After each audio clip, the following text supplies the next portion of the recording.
அழகு மிகுந்த ராஜகுமாரி மேகமாக போகிறாள். ஜரிகை நெளியும் சேலை கொண்டு மலையை மூட பார்க்கிறாள்.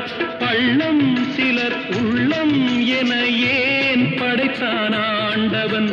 பட்டம் பெற தேடுகின்றேன், எங்கே அந்த நாயகன்? மலையின் காட்சி இறைவன் ஆட்சி. செந்தாழம் பூவில் வந்தாடும் தென்றல் என் மீது மோதுதம்மா.